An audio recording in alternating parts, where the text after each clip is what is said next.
This shop looks popular today. Wonder what the occasion is.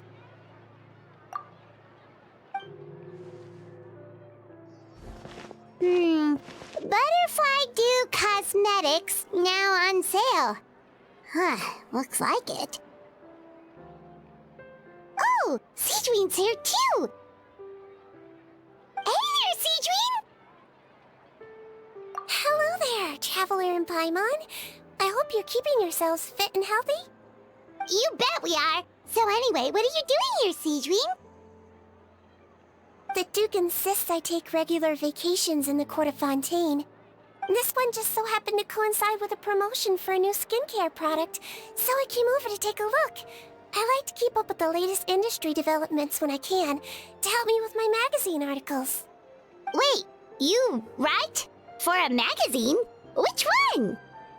It's called Beautés en Fleur, and it's run by the Fontaine Beauty Association. I've done lots of articles about skincare for them, using the pen name Maritime Flower. Oh, wow! You're a Maritime Flower? If Paimon's not mistaken, you're one of the leading figures in the Fontaine Beauty Association! What's so weird about that? Everyone loves beauty! I really like this role. The staff at cosmetics shops are always so polite. And as long as I wear a big smile on my face, I always get the best customer service. Well, they sure don't want to make an enemy of the Maritime Flower. Obviously, it's because of Sigewinne's love for beauty. Still a leader of the Beauty Association? That's incredible. The truth is, I study this field because I cherish my own appearance. It has nothing to do with being beautiful or not.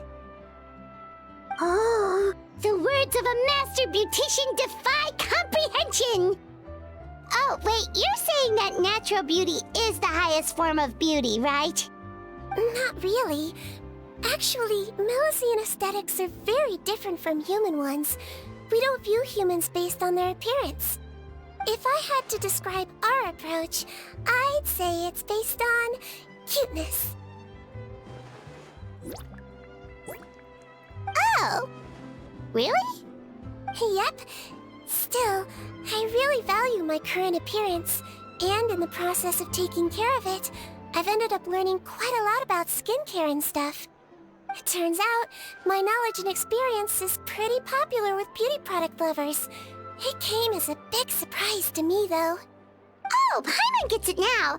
But speaking of your appearance, how come you look human anyway? Are you like only half Melusine?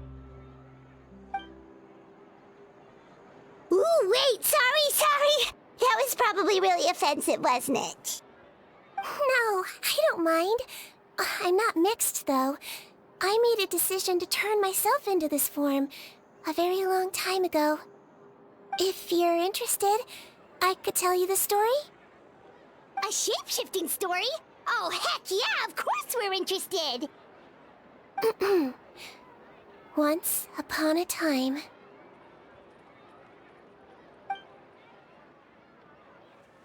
Long ago, humans rejected Melusines, and Melusines feared humans.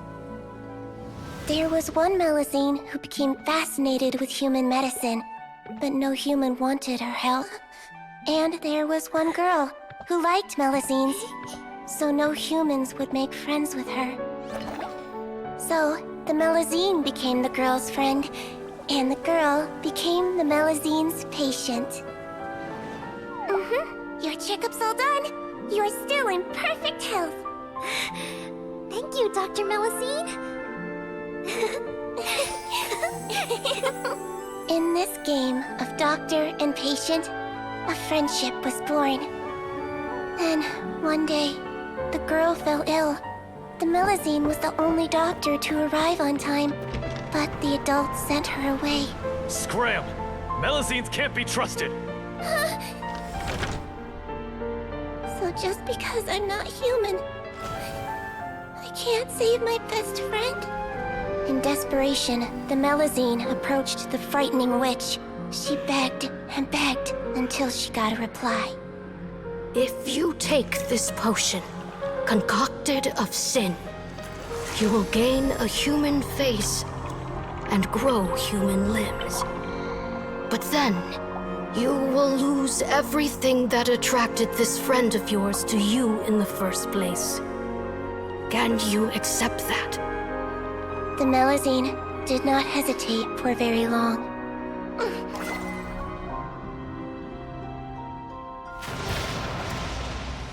On a rainy night, a little doctor knocked on the girl's door.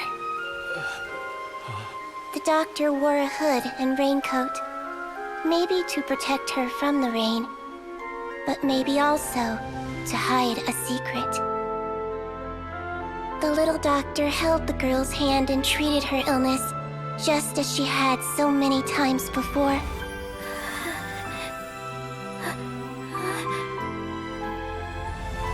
Dawn came, and the little girl's condition improved. But the little doctor was long gone, for she knew her friend would never recognize her again. And so, since then, I've lived my life in human form. Most people who know me just think I was born this way. Ooh. A witch? A potion? Why does this sound like a fairy tale? Trust me, it's a true story. Must be the way you told it then. It just sounds so... yeah, not every Melusine would take human form to save their human friend. That must have been a huge decision. Treating patients is a doctor's duty. We must always find a way, even when the going gets tough. Ugh. It's so crazy that they turned you away just because you were a Melusine, especially when their daughter was so sick. Well, sometimes appearance can be a real barrier. But that was a long time ago. I like how I look now anyway. Paimon too! You're super cute this way. Attention customers! Thank you all for waiting. Now, on behalf of our skincare partner, I'm delighted to announce that our exciting new product is now officially on sale. Well, there we go. Let's have a look, shall we? Paimon, if you want to buy any skincare products, I'll be happy to give you some suggestions. Really? Personal advice right from a leader of the Fontaine Beauty Association? What an honor! Allow me to introduce our newest skin lotion, Butterfly Dew. I'm sure many of you have already read about this product's trials in the newspapers. To say that it improves skin quality is an understatement.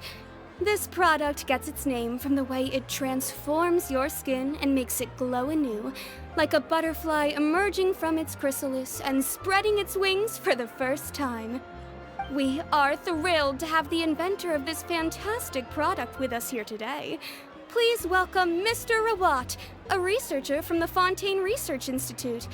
Now, without further ado, I'll hand over to Mr. Rawat to tell you all about what Butterfly Dew can do for you. Thank you. Hello, everyone. I'm Rawat, and I developed Butterfly Dew. Wow, what a looker. He's a researcher? Wow, he's really challenging the stereotype. It seems that everyone is surprised by my entrance. Or should I say, my appearance. I'm well aware that researchers are generally better known for their brains than their dashing good looks. In that regard, I do believe I break the mold somewhat. Of course, appearance is a skin-deep way of defining a person. And yet one's appearance can be a very real set of shackles, holding a person back in their life. It can rob a young person of their self-confidence when applying for a job, dissuade a young lady from approaching the one she loves. Our actions are at the mercy of our appearance, and we slowly become the very person that the outside world sees us as. But what if I told you that those shackles can be broken? If our appearance prevents us from changing, then let us first change our appearance itself. Wash away moles, birthmarks, and wrinkles, and they can no longer rob us of our confidence. Replace them with luster and radiance, and we shall never again hang our heads in shame. That is why Butterfly Dew exists. Its mission is to allow us to shed our pupae, undergo a complete metamorphosis, and embrace a new life. Well, Whether it actually works or not, after that speech, Paimon's already sold! Mr. Robot, could I ask if you've used this product yourself? Of course, I tried it many times while I was testing it. You can consider me a product ambassador. Wow, then it's sure to work!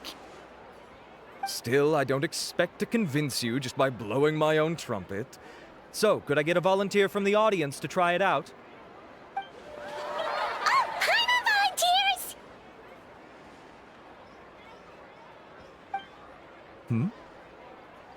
Oh! Ah, what an honor! It appears we have a giant of the Fontaine Beauty Association here with us. In that case, Miss Sigewinne, could we seek your most expert opinion on this product? Sure. Whoa, is that Romaritime flower? They say she's the pickiest user of skincare products in all of Fontaine. Here you go. Well, it's very kind to the skin, and the absorption rate is high. Even for Fontaine, this is a first-rate product. Wow, now that's high praise! I'll take one. Any discounts? All right. Well, all that remains for me to say is, Butterfly Dew is now on sale! Think we should buy a bottle too? Aww, really? Well, it's still good to care for your skin though, right? Paimon definitely feels kinda rough from being exposed to the elements all the time.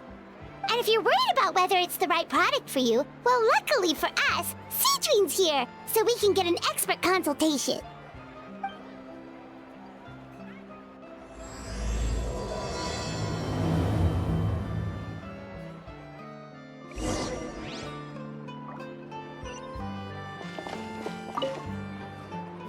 It's an honor to receive such high praise from you. To be honest, I was also hoping you might be able to point out some flaws in the product so I can keep improving it. With most skincare products, the pros and cons only become apparent with long-term use. Yet, this one has instant benefits, improving skin quality without any obvious side effects. It's one of a kind. Don't worry though, I plan to keep using it, and I'll publish regular reviews in Beauté Sans Fleur. You can read my thoughts there. All you need to do is subscribe. Oh, I was hoping for a more casual conversation, but you are a beauty association leader after all. I understand if you want to keep this professional. Sigewinne? Oh, excuse us, Miss Beauty Expert. But do you think this product is a good choice for me and him? Wait, are you the renowned traveler? That's right, and by his side, the equally famous Paimon. Well, I don't normally handle customer questions personally, but since it's the traveler asking, allow me to make an exception. Butterfly Dew is made for all skin types, so no matter who you are, you can rest assured that it will be kind to your skin. If anything, it might be marginally more effective on Fontainian's skin, but other than that, it works the same on everyone. Why would it work better on Fontainians? In the interests of protecting my trade secrets, I'm afraid I can't answer that, Miss Paimon. Alright then. How about a friend discount? Save yourself the trouble. I'd be greatly honored to have both of you use my product. Here, take 2 bottles for free. Yay! Paimon's private fund survives! I can see why you might think that, but please don't misunderstand. This gift is simply a token of my esteem. There's no business motivation behind it. To me, finding new customers for Butterfly Dew is about meeting kindred spirits, fellow admirers of physical beauty. I consider it a labor of love. Admirers of physical beauty? Eesh, that's embarrassing to say out loud. It sounds so shallow. It's nothing to be ashamed of, Miss Paimon. Most people claim to desire inner virtue, but it's still physical appearance that turns their heads. This is a fact of life. It's only natural for people to desire to become beautiful, and that's exactly what inspired me to choose this research direction in the first place. You're right. Everyone loves beauty, don't they? Look at the time. My apologies, but I have other things to attend to. I'll leave you with these 2 bottles of butterfly dew, and I look forward to seeing you again. Paimon, I'd say there's no need for you and the Traveler to use this product for now. Why? Is there a problem with it? The quality is fine. I just think there's room for improvement. I think I could add some ingredients to the mix to make it more effective. Really? Then why didn't you tell Rawat about that? Researchers are a very special breed of human. You can point out their flaws to their face and they won't mind very much. But if you tell them that someone else could do a better job, ooh, now that'll make them really upset. If I'd mentioned it, he probably wouldn't have given you those 2 bottles for free. Huh, fair enough, that makes sense. If you're interested in the more effective version, I can write up a list of ingredients for you. Just come get me once you've gathered them. When you say more effective, you mean it'll make Paimon even prettier? Ooh, how can we say no?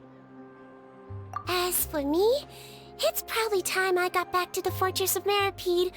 I mustn't leave the infirmary unattended for too long. Alright, see you there then! Just up ahead, Traveler. The ingredients for Sigewinne should be nearby.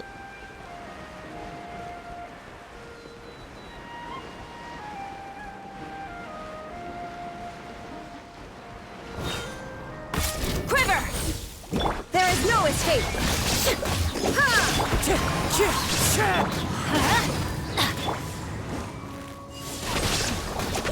Flash!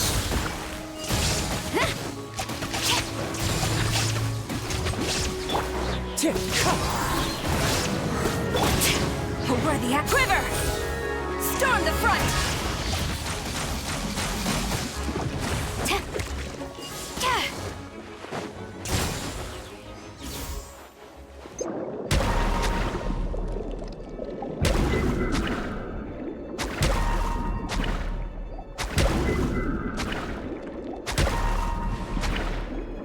Great! That's everything! Let's head to the Fortress of Meropide! Whoa, the infirmary is packed! Please, you have to believe me. I saw it with my own eyes last night. Another me! He looked exactly like me. Got it? Okay. I've written down everything you told me. Now, I have a few tests to run. Take a deep breath, and don't worry, it's nothing to be nervous about. First, which finger am I holding up? Your index finger, but I'm telling you, my mental state is fine. I'm not crazy. Very good. Now, on to the next. Hey there! Your Grace, it's been a while, huh? Ah, it's you two. Indeed it has. I would offer you some tea, but I'm afraid the timing is unfortunate. Duty calls. No worries. Actually, we were looking for Sigewinne. Do you, know what all of this is about? This inmate came running to the guards in a panic, claiming to have seen his exact doppelganger. A doppelganger? Doesn't that just mean someone else kinda looks like him? And that's what I thought when the report first reached my desk. But we've inspected our records. No one even vaguely resembles him. Considering how certain he is of what he saw, I can only surmise that he's having some mental issues. So I brought him for a medical evaluation. All right, very good. Take a sip of water and rest for a bit. Evaluation complete. I couldn't find any symptoms pointing to a physical condition. I see. So do you still believe there's more likely to be an issue with his mind than his body? I have to assume so for now. Psychological issues are more difficult to detect. At this stage, we can at least confirm that he is in command of his cognitive faculties. The rumor mill will go crazy if word of this gets out. Guards, take him to the ward for a period of observation. The Marechaussee Phantom has requested my cooperation on a case, otherwise I'd deal with this myself. Sorry for the trouble, head nurse, but I'll have to leave this to you. No problem, Your Grace. I'll add him to my observation list. By the way, we have a couple of guests here who have made the trip just to see you. I imagine it must be important. You probably won't need to add them to your observation list, though. Oh, Traveler! Paimon, it's you! Hey there, Sigewinne! it's actually not that important, but... I'll be in my office if you desperately need me. Goodbye for now. Okay, bye-bye! So, Sigewinne... Would you mind waiting for just a moment? I have another patient to see. Just find an empty bed and take a seat. I won't be long. Oh, sure! Sigewinne, we've brought him. And he seems to have taken a turn for the worse again. Okay, don't panic. Let's start by sitting him down here. Paimon had no idea how busy it can get for Sigewinne. Maybe now's not the time to ask for her help with skincare. Good point. Besides, it might actually be interesting to observe her at work. Well, this could hurt, so I suggest you take a deep breath first. Did his face melt? What happened to him? It's anyone's guess. His face melted off shortly after arriving at the fortress. But since he's a serious offender, he can't be allowed out for medical treatment. Best we can do for now is ask the head nurse to give him something to manage the symptoms. Oh, this is gonna be awkward. We still need to bring him to the Marechaussee Phantom for questioning. What if he scares them half to death? Will that be our fault? The Marechaussee Phantom? Does this have something to do with the case Risley's dealing with? Yep, it was a huge case. They bagged a few dozen crooks in one fell swoop. And this guy's the baddest apple of the bunch. He harmed countless people.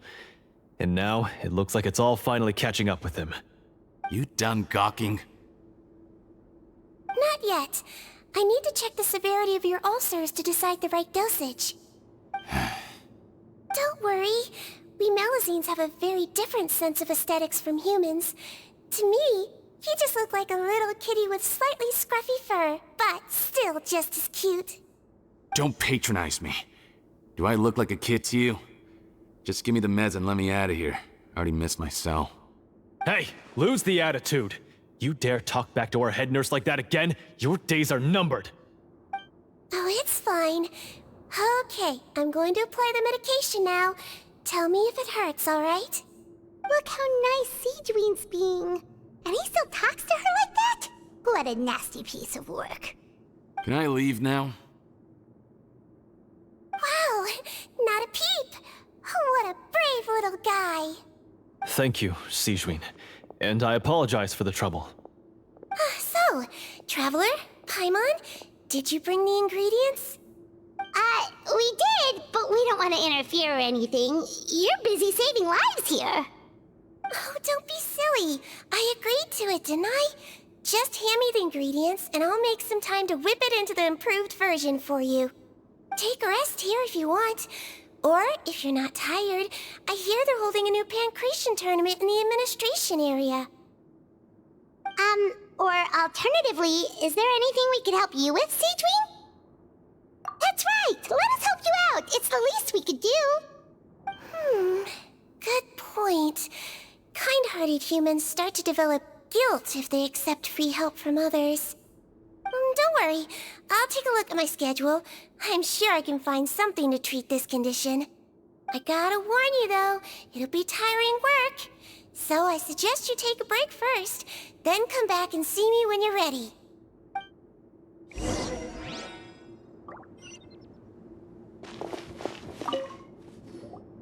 We're ready, Sigewinne! What's our first mission? I found the perfect job for the Traveler. First, I'd like you to lie down in this bed.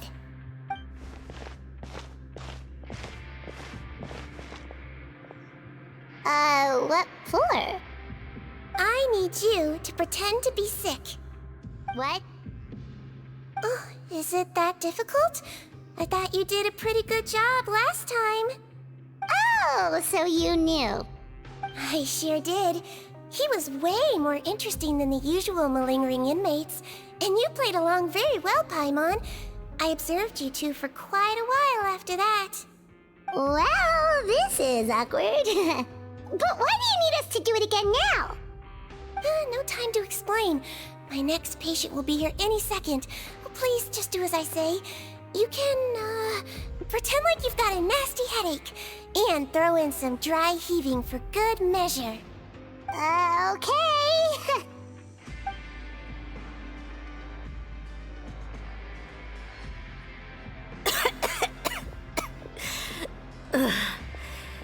Hey, Doc, it's me. I'm only here because my mom won't stop pestering me about it. So annoying. Well, your mother has enough on her plate with a busy job. Well, the last thing she needs is to worry about you being sick as well. I know. I shouldn't treat the place like a playground. Shouldn't go swimming in the lower levels where we join up with the sea, because it'll give me a cold and distract her from her work. I thought I'd be able to have some fun here at the fortress for a few days, but it's always, don't do this and don't do that. All right, sit yourself down and I'll take your temperature. Your fever still hasn't gone down. Well, here's your medicine. 1 cup for starters, and we'll see if it helps. But Doc, it's so bitter. Do I really have to drink it? I mean, I'll be fine, right? I've got an uncle who caught a cold. His fever went away on its own after a couple days. Can't you just write me a note saying I'm on the mend? I just need something to keep my mom off my case. I sure can. You're a very brave boy, after all. Huh? Brave? What makes you say that? Well, if you want to rely on your own immune system to clear up your fever, then you'll have to tough it out like this guy.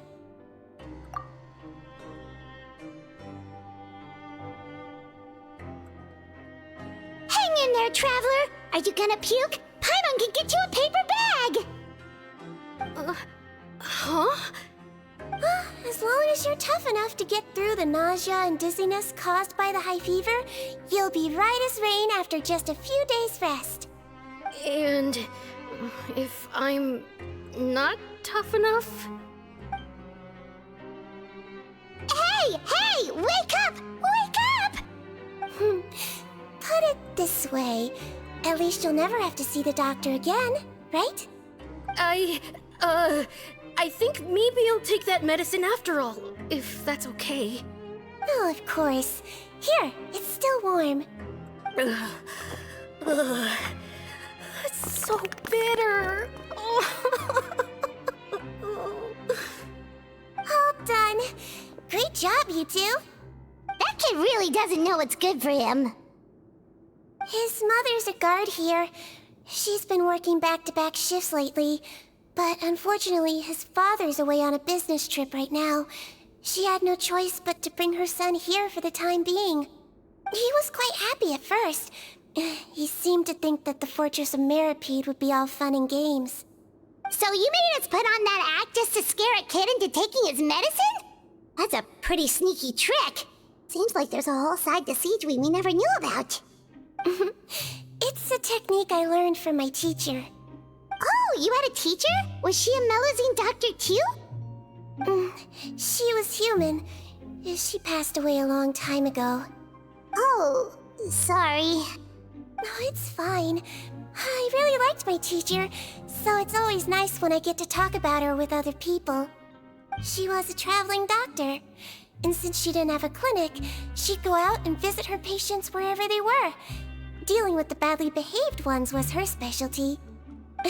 She used to say, if you can scare the little brats into taking their medicine, you won't have to hear them wailing and screeching when their condition gets worse. She sounds like a pretty strict teacher. Strict? Well, that's not how my teacher saw it. She thought of herself as terrifying to kids. Strange way for a doctor to describe themselves. Now Paimon's curious to know what she looked like. As it happens, I actually have a picture of her. Oh, wow, yeah, okay, that'll terrify the kids.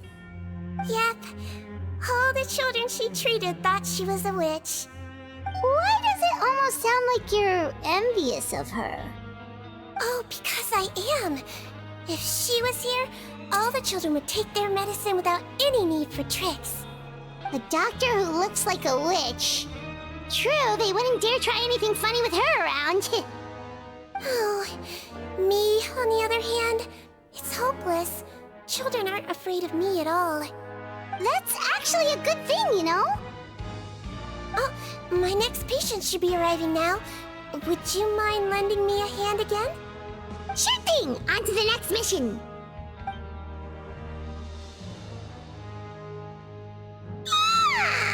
Is it nighttime already? That flew by. You really have a busy job, Sigewinne. Well, thanks to you two, it was much easier today. Aww. Should we get some rest? It's getting pretty late. Oh, there is one last thing. I have to keep it confidential, so I usually leave it till after everyone's clocked out. Confidential? Are you sure you can tell us? Well, it's fine. You're not living here anymore, so it's okay if you know. All it is I have to prepare some ingredients to make healthy meals with. Wait, you mean those healthy meals? My patients refuse to eat any healthy meals I prepare in front of them, so I have to prep the ingredients in secret, then let the chef at the Coupon cafeteria handle the rest. Considering even the chef's version makes people uneasy, it really makes you wonder what's in it. You want to find out? I can teach you how to make it. That way, if you ever suffer from exhaustion on your future travels, you can prepare a healthy meal for yourself. It's really good for you, you know. Sure? Guess we can help out one more time.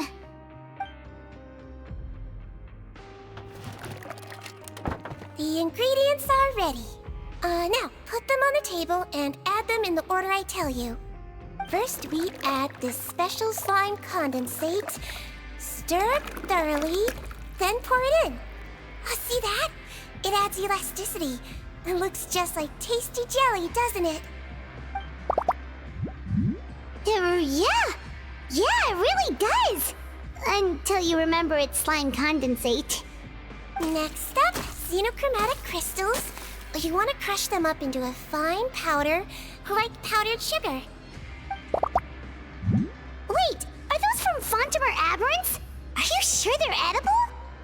Finally, we'll need some high-protein meat. Frogs are an excellent choice. You just need to clean their innards, and then you're left with some lovely, tender meat. Oh! Frogs. And we're done. All that's left now is to pack them into lunch boxes and hand them to Walsey. Yesterday in the production zone, I noticed an inmate who's been working for 2 days straight. That means it's a healthy meal for him tomorrow. Sigewinne really does have the inmate's best interests at heart. Ah, head nurse. Got some extras for me? Just the one today. The serial number's on the lid. Sounds good. I'll make sure it gets delivered. Sounds like they're talking in code. Thanks for your help. Oh, it's no trouble at all. I only wish I could do more. You work so hard for all our sakes. I'd happily lose a little sleep if it meant helping you out. That won't do. If you reduce your sleeping hours any further, your health will start to suffer. All right. Nurse's orders. I'll do as I'm told. But you take care of yourself too.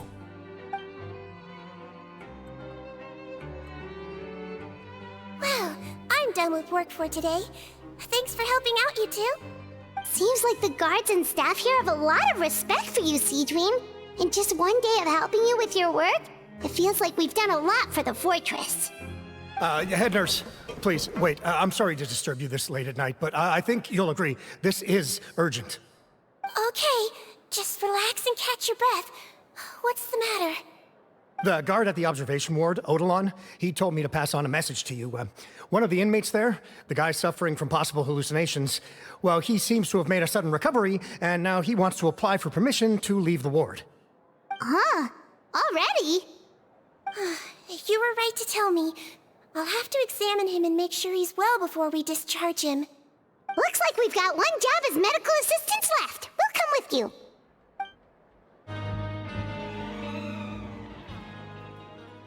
Ah, head nurse, you're finally here. I'm so sorry for all the trouble I've caused you, but I believe I've now made a full recovery. After giving it some thought, I'm sure that I was probably just seeing things. Stress-related, I imagine. I'd been working long hours, so I definitely wasn't in the best state of mind. I totally understand. Still, I have to give you an examination before I can discharge you, okay? So, take a deep breath and don't be nervous. It'll be the exact same procedure as we did this morning. We can start whenever you're ready. Again, so sorry. I was in such a state this morning, I barely recall anything. Would you mind taking me through it again? Oh, not at all. It's a lot to remember. First up, we have a little cognitive test. Just concentrate and you'll be fine. To start with, which finger am I holding up? Your pinky. All right, all indicators seem normal. So it was a stress-induced hallucination after all? Well, we've certainly had previous cases of mental illness caused by overwork, which is why I carefully observe everyone in the production zone. I wonder how I managed to miss the signs this time. Please, head nurse, you shouldn't blame yourself. I'm just still adapting, that's all. Pushed myself too hard, and I guess I couldn't take it. Thanks for looking after me. I'll be as good as new after a good night's sleep. And if you can give me the okay, I know I'll sleep better back in my good old dorm. It can be difficult to relax in an unfamiliar environment. Alright then, you can leave the ward. I suggest you take 2 days off to focus on your recovery. I'll take you off the observation list for now, so you're officially discharged. Great. I can't thank you enough, head nurse. Mr. Odilon, could you escort him back? Of course. I'm on guard duty in the administrative area tonight, so nothing will go wrong. You have my word.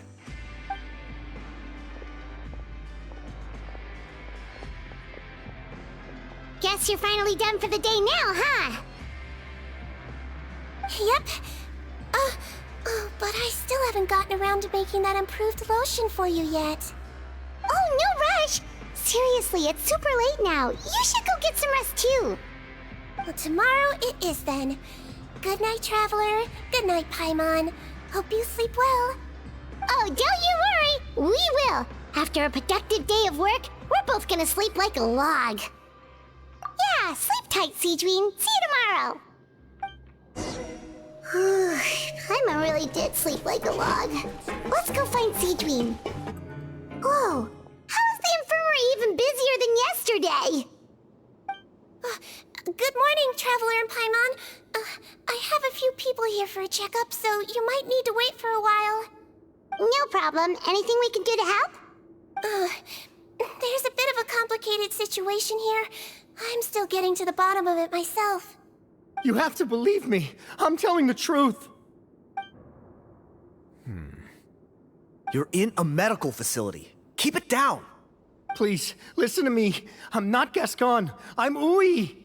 You're a horrible liar, you know that? We get all your mugshots with the arrest warrants.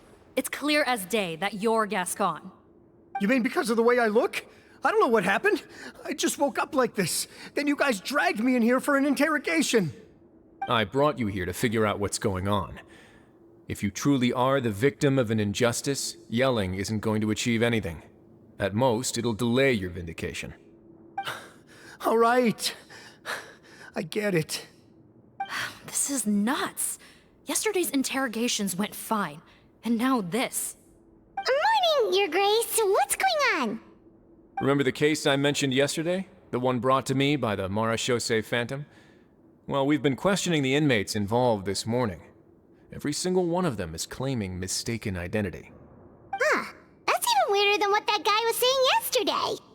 The thing is, none of them have been able to provide any evidence whatsoever to support their claims. Questioning them further got us nowhere, so for now, we've brought them to the infirmary. And we thought yesterday was as busy as it got for Sigewinne. We've compiled their statements. Have a look. Perhaps there's something we missed.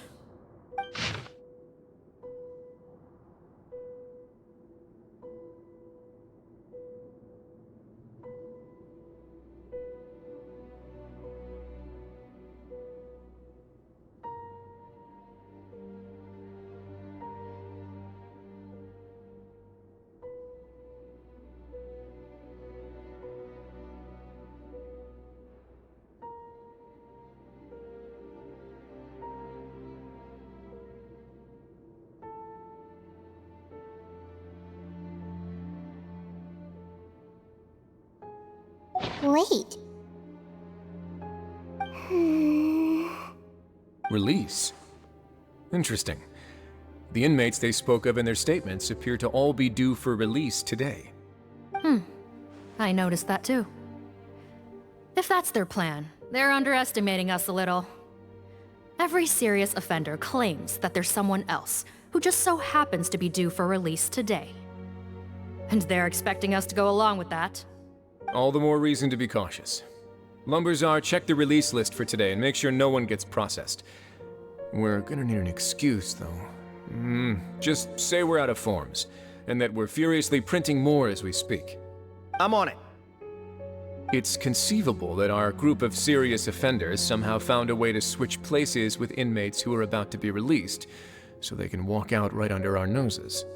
We did consider that possibility. But I mean, just look at them. They match the warrants, period. How could there have been a switch? Only if they're dead ringers for the inmates due for release, I suppose. I gave you that name list yesterday to assist in your investigation. Did that help? Yes, the inmates' mugshots were attached to the list. The first thing I did was check for lookalikes, and I didn't find any. The only other thing that stands out to me is that their voices sound a little different today. But it's not exactly hard to put on a fake voice. Oh, really? What does our head nurse make of all of this? Give me a moment. I think I have a way to confirm whether there's been a switch. I know, it's not time to change your dressing yet, but please bear with me. Huh? Isn't that the guy from yesterday? This should be Honore. He has very severe facial ulcers, which require an operation in the hospital at the Court of Fontaine. I authorized him to leave the fortress for medical treatment under guarded escort. Yes, like I told you. I'm not Putton. I'm Honore. So there has been a swap. Well, I can see what happened in Potton's case, but how do you explain the other inmates? You're not telling me their souls switched bodies, are you? No, I believe it was their faces that got switched. The method is a bit like replacing a tooth. Take the bad tooth out, put a false one in. And actually, I think I can prove it to you. Traveler, Paimon, do you remember Eric from the other day? Yeah, sure do. Then you can be my witnesses. To start with, please fetch the inmate who claims to be Eric.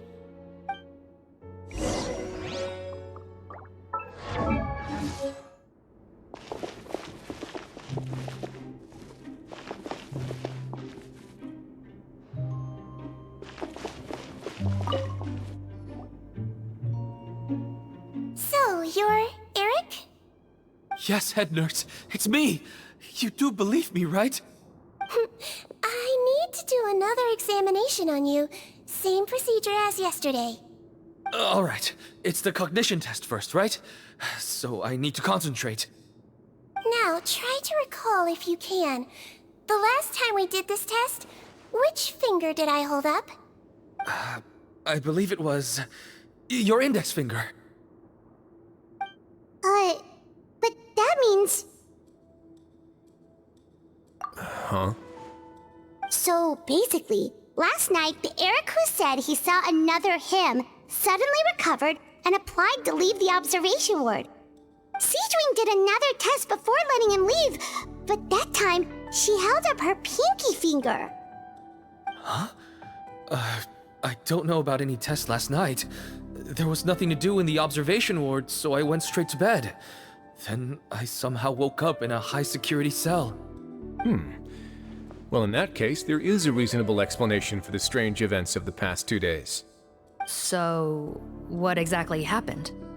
The gang of serious offenders wanted to break out of prison, so they identified a group of scapegoats, namely inmates whose terms were almost up, and planned to switch appearances with them. Last night, when Odilon was on duty, they ambushed him and had one of their group switch appearances with him using their face-swapping method. That allowed them to avoid scrutiny from the other guards. Then, once all the other inmates were asleep, Odilon spent his night shift carrying out the remainder of their switcheroo plan. However, they made one mistake. Henri changed his appearance to match Eric's earlier than he should have done, and ended up being spotted by the real Eric. Real Eric came to the guards for help, but we didn't know then what we know now, so we put it down to hallucination and sent him to the observation ward. However, since one of the gang members was posing as a guard, they simply changed real Eric's appearance and had their Eric take his place, muddying the waters even further.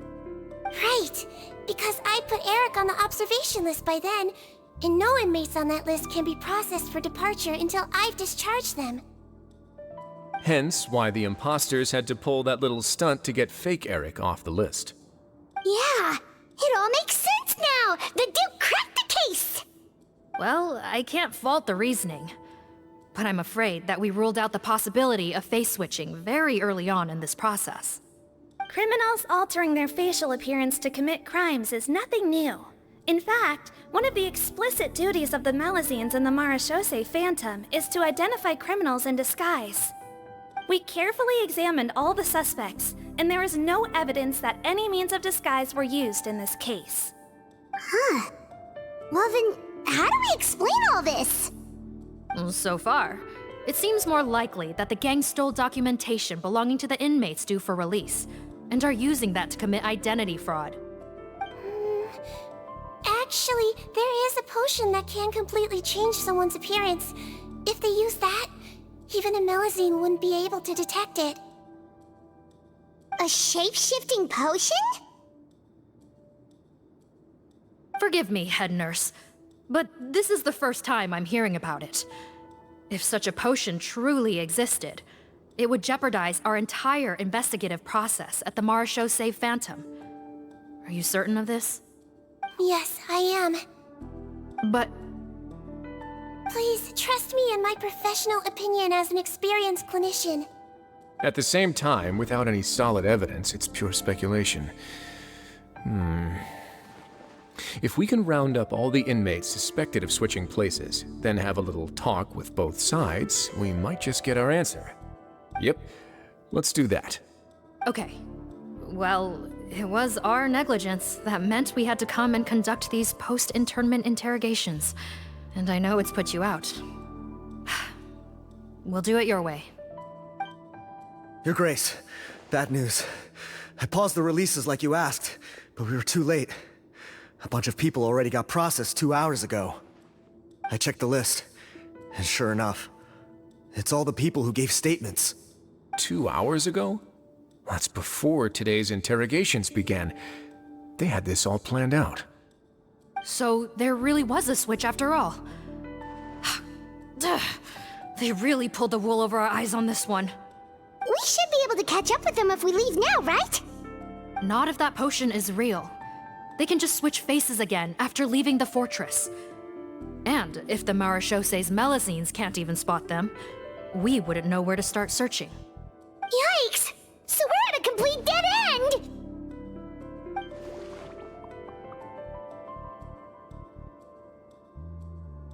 Well, technically there is one more lead we could follow up on. We were only able to arrest this gang thanks to the help of a researcher from the Fontaine Research Institute. I believe his name is Rawat. Oh? Rawat? Isn't that the handsome guy we met at that skincare promotion? Handsome? Maybe from a human point of view. I just remember that he specialized in potions.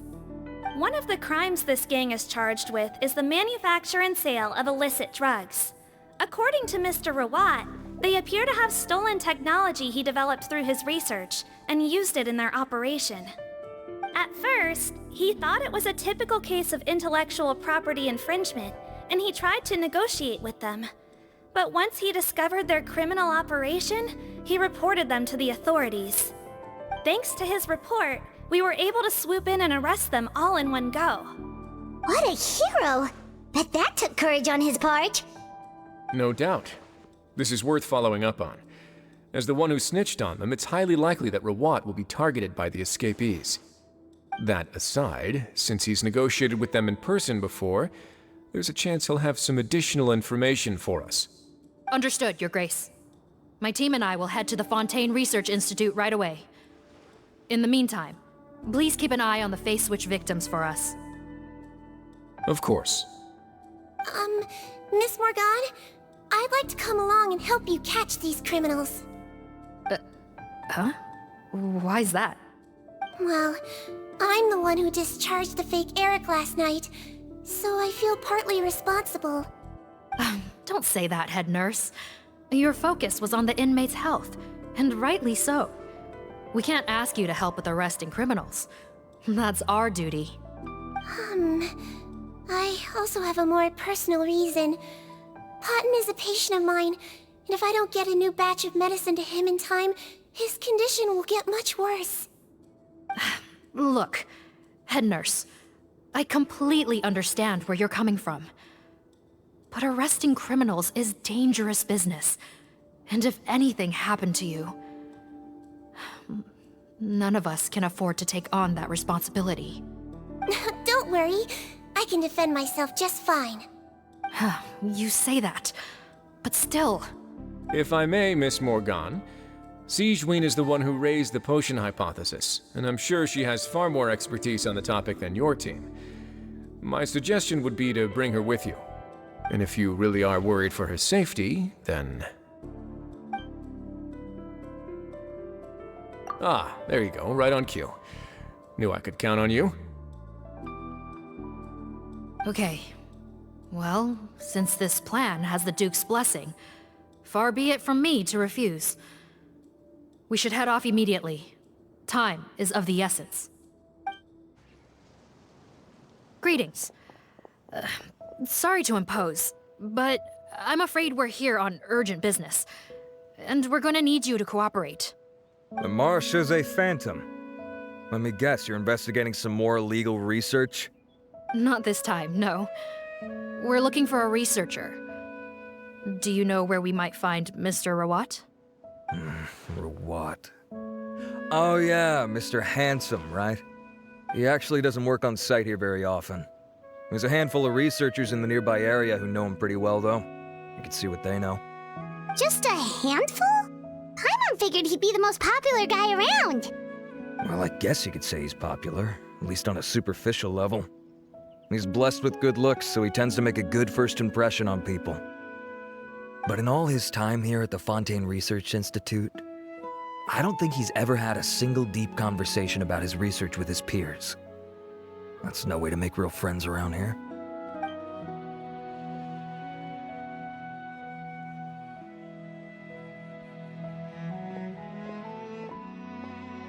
That's so weird.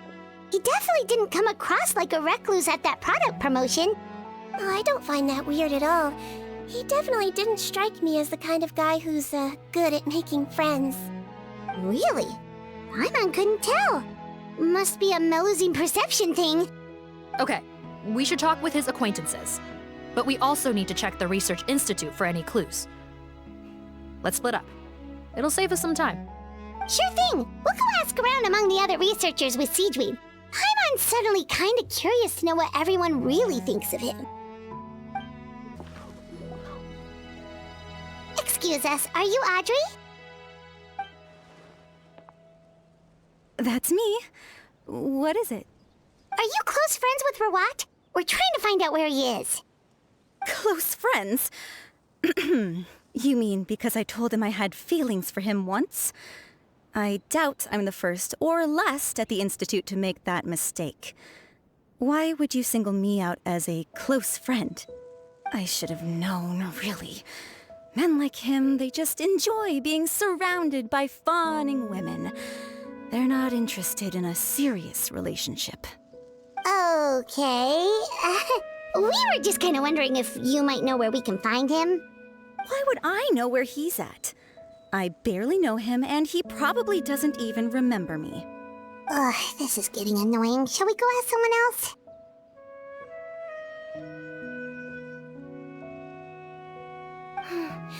I think she knows Rawat better than she cares to admit. If we leave now, it might be a wasted opportunity. Maybe, but we're not going to get much out of her while she's in this state, are we? She's displaying symptoms common among people in love, if that's what you mean. But I know a cure. It's curable? Oh, we're still no closer to finding Mr. Rawat. Oh, by this point, he could be in grave danger. Danger? Wait, why are you looking for him again? Oh, that's right, yeah! The Marechaussee Phantom said that he's been targeted by some pretty bad people. We need to make sure he's safe. What? How has this happened? He seemed fine when I last saw him, and that was only a couple of days ago. Just happened to run into him, of course. Oh, I see. Well, do you have any thoughts on where he might be right now? Okay, but this is purely out of concern for his safety.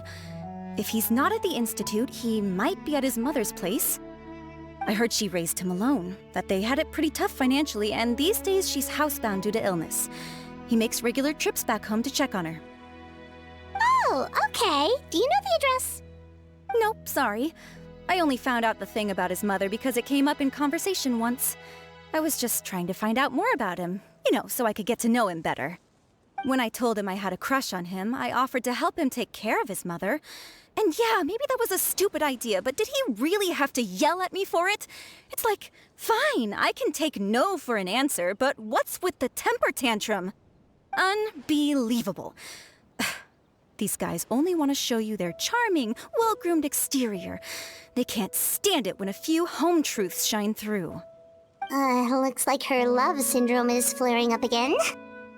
We need to find out Mr. Rawat's mother's address. Let's check with the Marechaussee officers when we regroup. Cool, sounds like a plan.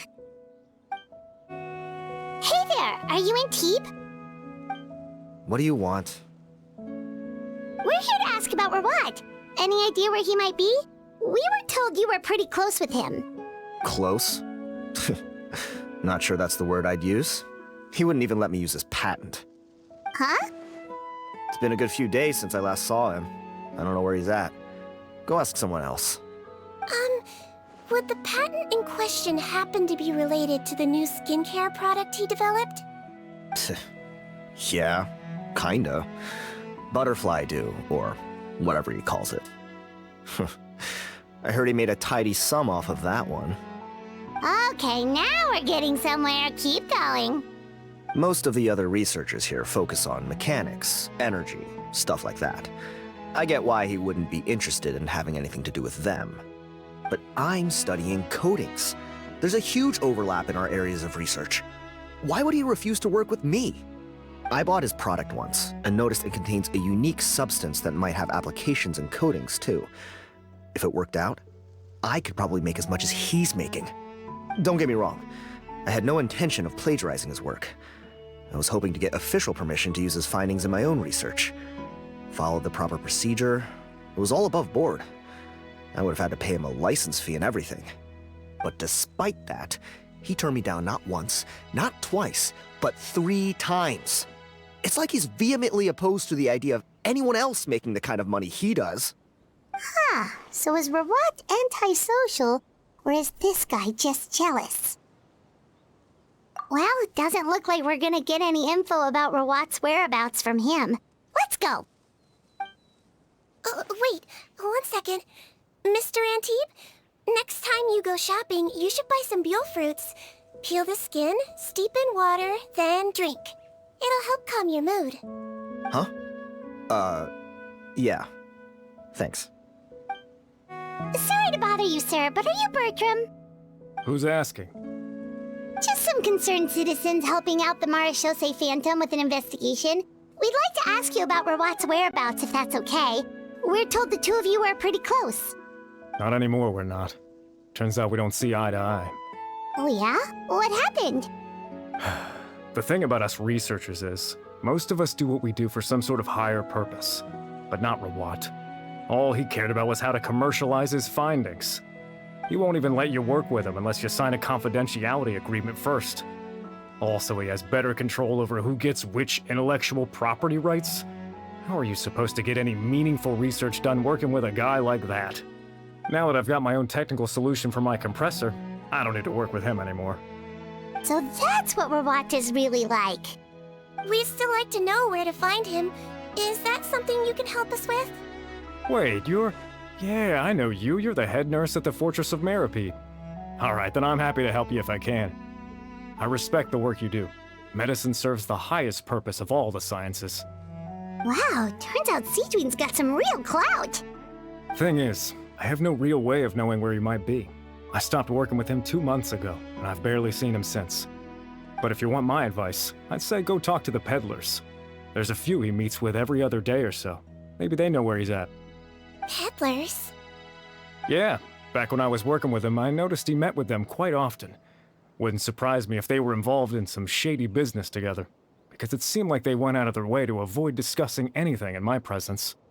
The little I overheard was about manufacturing and selling pharmaceutical drugs. Like I said, he's all about the money. Drugs? Doesn't he work with skincare products? Do those count as drugs? Who knows? I never cared to find out. He's the Morag rubber, not me. Thank you. You've given us plenty to work with. Welcome. Goodbye, and may we both reach new heights in our scientific endeavors. Well, that's all 3 researchers. Let's head back to the meetup point. You know, Paimon started out thinking Rawat was a handsome researcher with a friendly and cheerful personality. It's such a surprise to learn that his peers have a different impression of him. So what's your view of him now, Paimon? A handsome researcher whose difficult upbringing turned him into a profit chaser with a chip on his shoulder? So your thoughts about his appearance haven't changed at all? Well, his looks are kind of a big deal, at least in Paimon's opinion. How does such a handsome guy end up being so antisocial? Even with his difficult family background, it just doesn't make any sense. You can't judge a person solely based on their appearance. Head nurse. Traveler. I assume you've spoken with the researchers. What did you find out? Bertram mentioned Rawat's involvement with some pharmaceutical merchants. Do you know if he's registered any pharmaceutical brands? Since he was a whistleblower on such a huge case, I ran a background check on him. I don't remember there being any brands under his name. How strange. If he was so focused on commercializing his research and averse to sharing his technology with others, why wouldn't he have registered his own brands? Maybe he and his business partners needed to avoid public scrutiny? You think he may have colluded with the gang? Well, the crime was manufacture and sale of drugs, and that would certainly be in his wheelhouse. We can't rule it out. Isn't that pretty unlikely, though? He was the one who blew the whistle on them! Most children who come to me with tooth decay have suffered pain for a long time already, but they'll still try to hide the fact that they eat too many sweets. Grown-ups and children aren't so different in that regard. If you say so. I saw him when he came to make his report, and I certainly didn't get the feeling that he was the type to collude with criminals. Perhaps it's more likely that they were coercing him. You mentioned that he comes from a poor family. So, it's possible that the criminals approached him asking for academic support, luring him in with the promise of riches. By the time he discovered who they really were, he was in too deep. They had leverage on him, so he was forced to keep working for them. I've seen it happen many times before. That does make a lot of sense. It would definitely explain why he was so unwilling to cooperate with his fellow researchers. No wonder he's so unsociable. He must be on edge all the time with a gang of crooks breathing down his neck. In that case, the situation could be worse than we thought. If Rawat was working with the escaped inmates, they're sure to know more about his whereabouts than us. Oh, there's a good chance they'll get to him before we do. Based on the information we've gathered so far, he was last seen 2 days ago. If no one's seen him since, maybe we're too late. 2 days ago? So he went missing right after that product promotion. That was the same day he reported the criminals, too. Not a good sign. Don't worry, everyone. I believe we still have a chance. Since he disappeared right after blowing the whistle, it's likely that he's gone into hiding. Yeah, he must have been worried that they'd come for him. All the more reason to find him as soon as possible. The only lead we have at the moment is his mother's house, which you mentioned earlier. Seath, think you can find the place? Yep. When you register a brand, the Court of Fontaine requires you to provide a legal address. The one Rawat wrote down was in the outskirts of the city. That should be the place. Okay, then there's no time to lose. Let's move. All right, this should be the house. I'm pretty sure this was the address. Okay, I'll knock.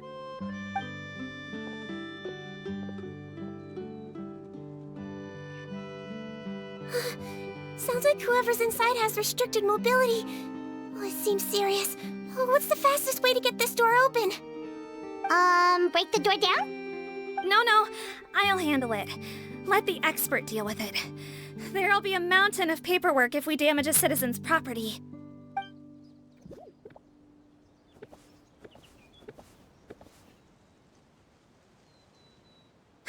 Calm down. Deep breaths. Remember your training. Control your strength. And... it's open! Seath, take a few people and lie in wait. Keep your eyes peeled for any activity around the house. The Traveler, head nurse, and I will go inside.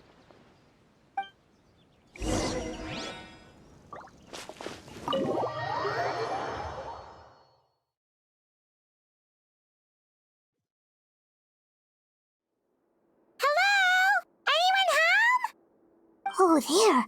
On the bed, there's an old lady. That's gotta be Rawat's mother, right? She doesn't look like she's in any state to be answering our questions, though.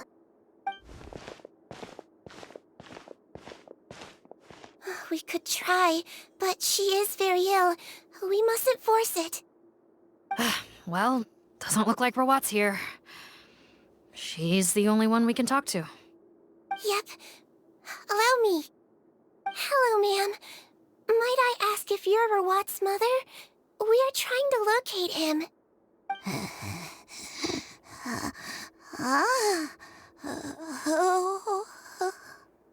Hard of hearing, perhaps. Does anyone have a picture of Rawat? I have one here. I'd like to show you a photo, ma'am. Is this your son? Do you know where he is?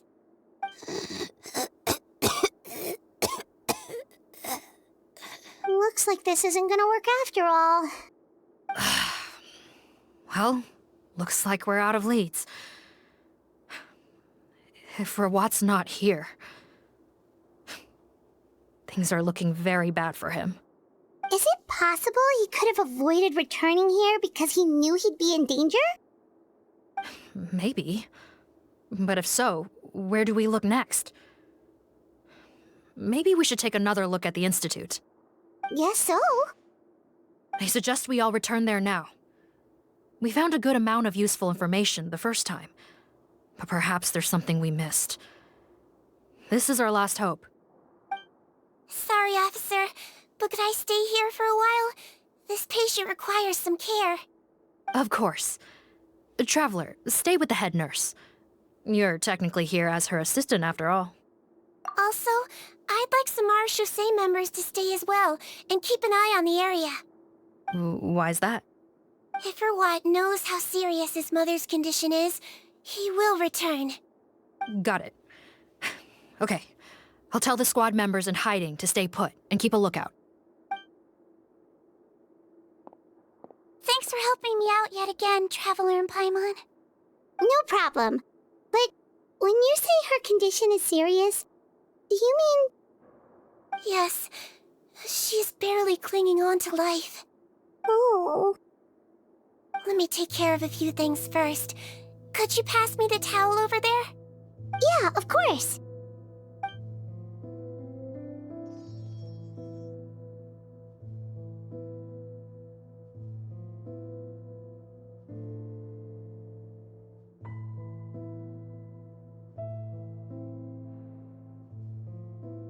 I can tell that her family has tried a lot of different treatment methods, including some very expensive medicines.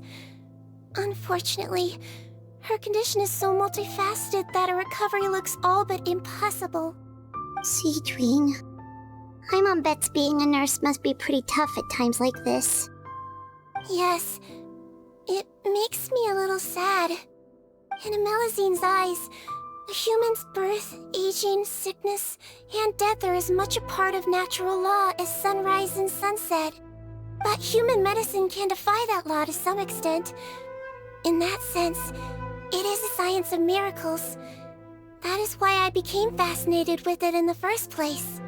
But it was only after I truly became a doctor that I realized miracles don't always happen.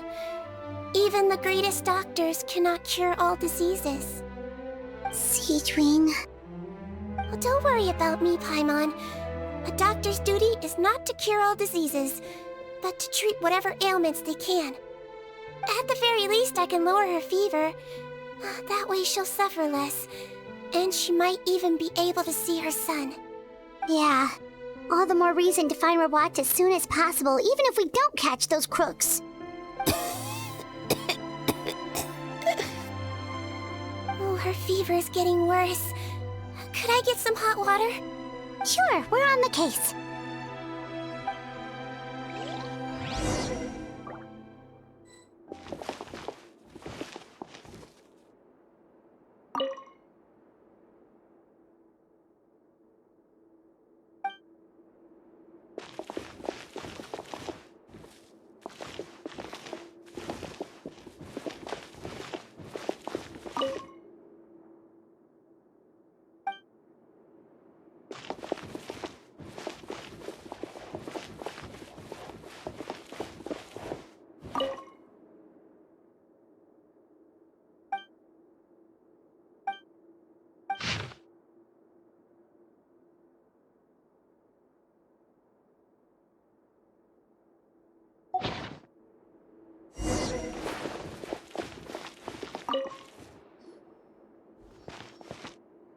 Found the hot water? Sure did. And look what else we found. Judging by this journal, it seems like Rawat has a private lab. There's a good chance he could be there right now. We gotta go tell Officer Morgan right away. Oh, that's great news. But hold on just a moment. The wet towel is ready. I'm giving you another injection. Are you feeling better now?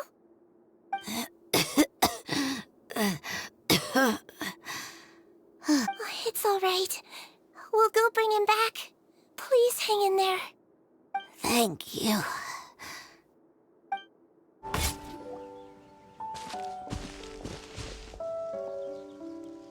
It's Officer Morgan! They're already here!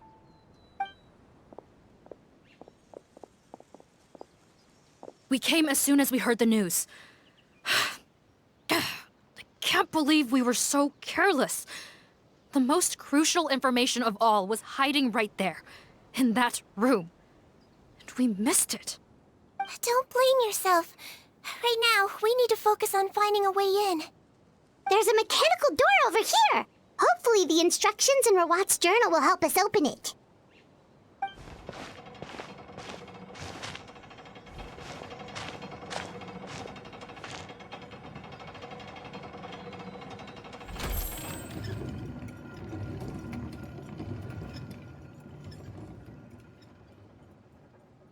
It's open. Let's go in.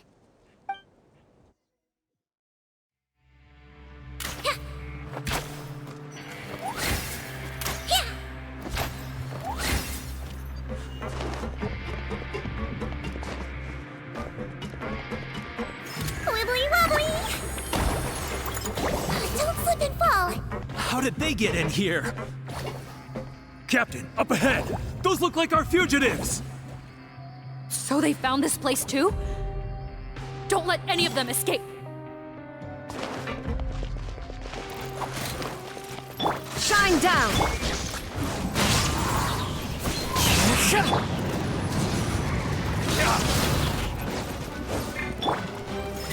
Floaty moody!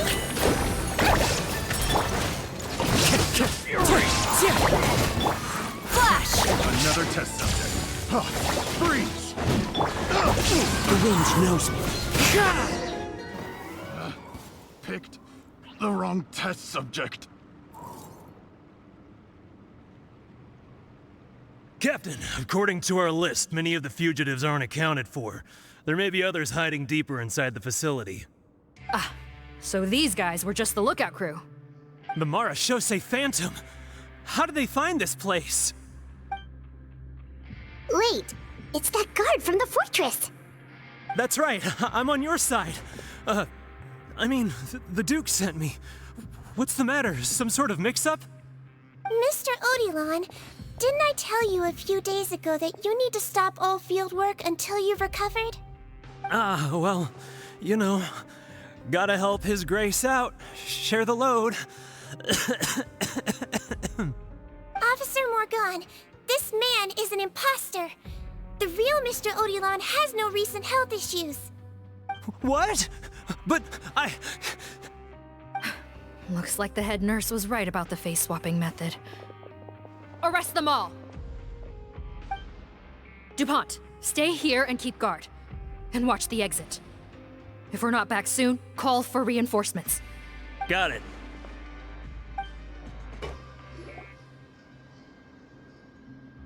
So many jars. Was this some sort of production facility? This scent, it's probably the ingredients used to make butterfly dew.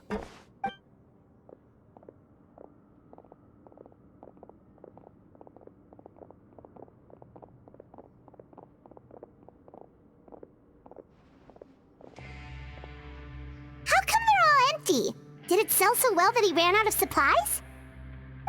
How strange. Why would Rawat choose to manufacture a popular product like that in such a difficult-to-reach location? Given our suspicion that he may have been coerced into the illegal drug trade, I would have thought that any production facility we find here would be used for illicit purposes. Perhaps butterfly dew is itself an illegal drug. Do you have any evidence for that claim? No, just a guess. We need to find Rawat as soon as possible. He has all the answers we need. Understood. Well, let's not linger here. Let's go. Come on.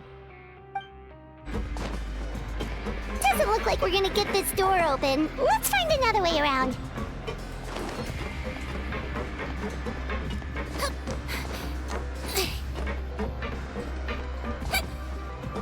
This one's closed too! What's with those carts and tracks? Oh, maybe it's one of those doors that opens when it senses cargo passing through. There's a loaded cart right over there. Let's bring it to the door and give it a try.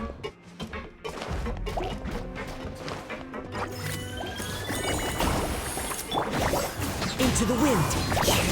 Illusion shattered. Quiver! No turning back! Wind strike. He might feel a little prick.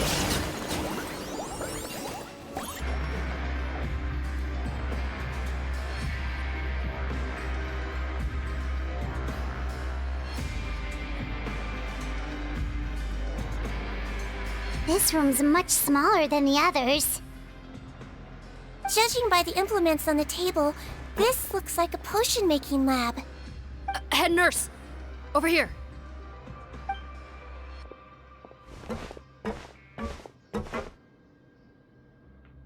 Let's see. Huh? Rawat's clothes? Why would he change here?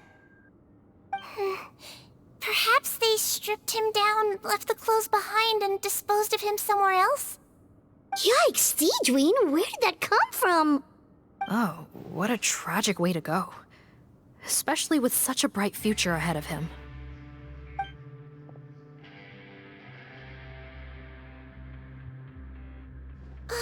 There's a path leading further on, Officer Morgan. Let's keep up the pace.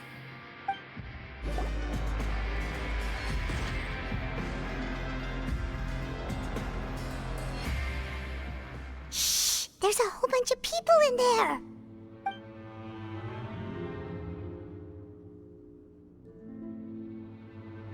Are you serious? You're telling us that within a day, our faces are going to rot like yours? Fontanian physiology changed dramatically after that great flood, and it's not as compatible with this face-changing solution as before. The side effects are as you can see. Why didn't you say anything before we all used it? Look, my plan got you all out of prison, didn't it? You'd have much bigger problems to worry about right now if the Marshal Say Phantom found out about your other crimes. Consider an ugly mug getting off lightly. Ugh. You're just lucky we didn't leave you in there after you disappeared on us with no warning. We only let it slide because we're former partners. And now you have the gall to pull a stunt like this? Partners? Make no mistake, each of us is only looking out for himself. If you place too much trust in others, well, I'm afraid that's your problem. You hid things from me too. Remember how you each had a spare potion? You kept quiet about it until we planned the prison break? Oh, and you didn't have a secret spare? Then do you want to explain how you melted your face off before all this? Guys, that's enough. Calm down. It is what it is. Arguing won't change anything. What's the plan, Parton? I'm assuming you brought us here for a reason? There is no plan. We followed him here on the promise of more juice, but it turns out there ain't a drop here. Besides, what does it matter now anyway? He already said, even if we did get our hands on more of that stuff, switching faces again solves nothing. They're still gonna melt off eventually. I said enough arguing! Parton, tell us the plan. The most practical solution is to continue using the potion. Keep switching to a new face before the ulcers can start forming. Are you kidding me? This stuff was hard enough to get a hold of even when we had a supply. Now you're asking us to use it like skin lotion, after the flood all but wiped the supply out? Well, there is another option. But you'll have to make a deal with me first. Okay, now we're talking. What's the deal? I have a document I took from that researcher that details how to make a replacement. Just give me one bottle of the undiluted fluid, and I'll get to work. What's the problem? I thought you always kept reserves. Or do you really just have one spare bottle each? What do you think? That we were shipping them into the fortress of Meripede by the basket load? Well then, say hello to never showing your marred faces in public again. Ugh, I've heard enough! Get him! Let's see if that document even exists! Freeze! Marshal Say Phantom! What? Who let them in? Officer Morgan, before anything else, please find out Rawat's status. Rawat? I don't see him. Hand over the hostage now, if you want any chance of avoiding an extension to your sentences. Spare us your condescending attempts to coax us back to our cells. You think we're looking to negotiate? Rawat is dead. Parton? Arrest them all! Don't let anyone get away!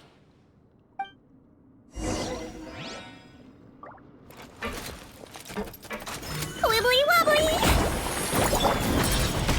The wind knows me. Shine down! Storm the front! Let's light it up! Don't be nervous! Just relax! Picked the wrong Into the wind! Get out of here! Let's blow bubbles! Strike!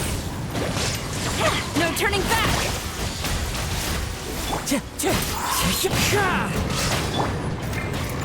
You might feel a little bit.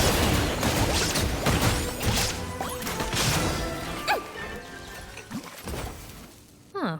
Gotta say, I never expected to see the head nurse in combat. Some patients respond better to a more aggressive treatment plan.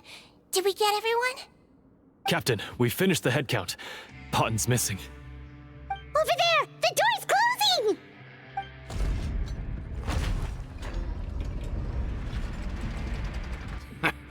One group trying to arrest me, another trying to hunt me down. Good. I gotta kill two birds with one stone. How did he get up there? There must be a secret passage somewhere. Find it! Don't waste your energy. I already sealed it off. How naive. We have more people outside. If we're not back out by the agreed time, they'll come to our rescue. Well then, you'd better hope they get here in time.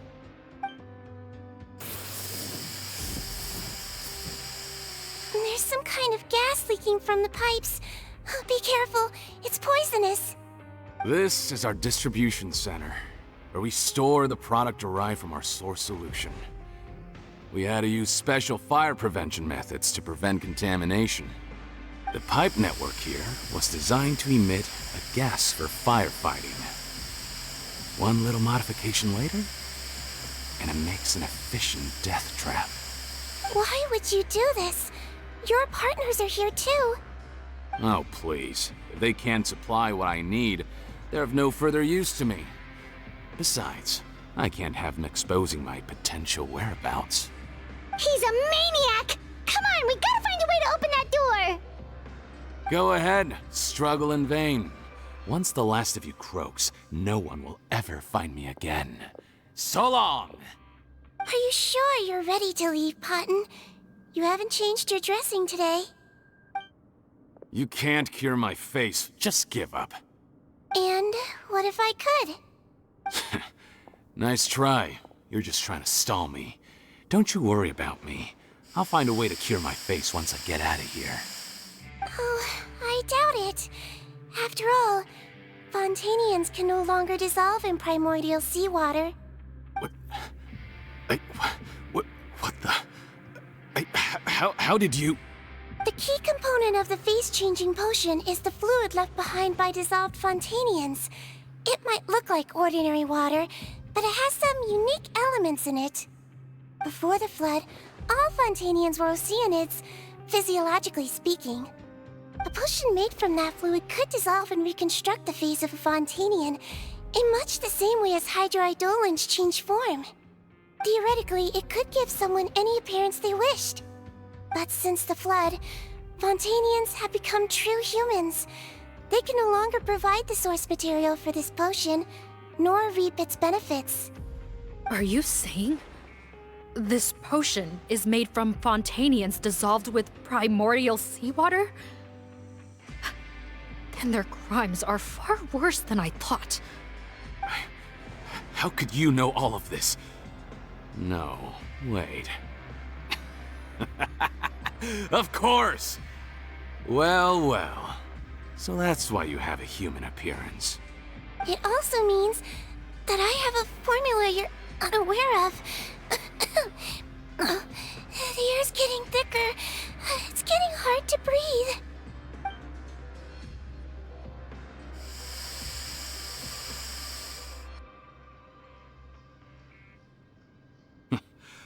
I might get to make a deal today after all. Alright, keep talking. How do you intend to give me the formula? Oh, it's not a formula, but a finished product. I have a bottle of it right here. What? When I tried Rawat's skincare product, I noticed it had a certain special component in it. So I had my friends gather some other ingredients for me, and sure enough, a little experimenting later, I'd produced the potion. I'm guessing his skincare lotion contains the fruits of your joint research? Huh. Impressive guesswork. Yeah, we were a supplier for some of the raw ingredients. But it only contains a tiny amount of the active ingredient. The effect is minuscule compared to the undiluted fluid. Well, I found a way to reverse the dilution process, giving the skincare lotion a similar effect to the fluid it is derived from. That's impossible. If I tell you some of the ingredients, I think you can figure it out. First, you need to combine tainted hydrophantasm tissue with transoceanic pearls at a ratio of around 3 to 7. Tainted hydrophantasms and transoceanic pearls. I see. Can't believe I never thought of that. So, can we make a deal? Sounds good to me. There's a delivery pipeline beneath this window. Drop the potion in, and I'll release you all. Nope, not trusting you that easily. You're like those naughty kids who try to hide their illness. Open the sluice gate first, then I'll hand you the potion. Even if you're not bluffing, your potion won't cure my face permanently. You really think you have any leverage here? I'm not closing the valve this time.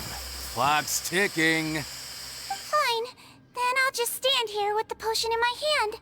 And when I faint from the poison, I'll drop it and it'll be destroyed. No.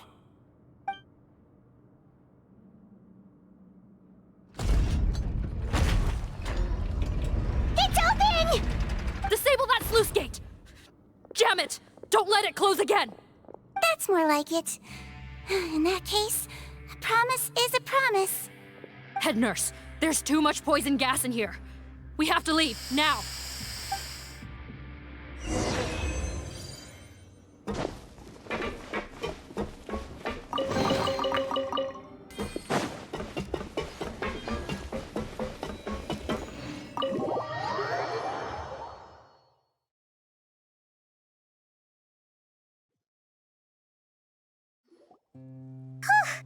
That was too close.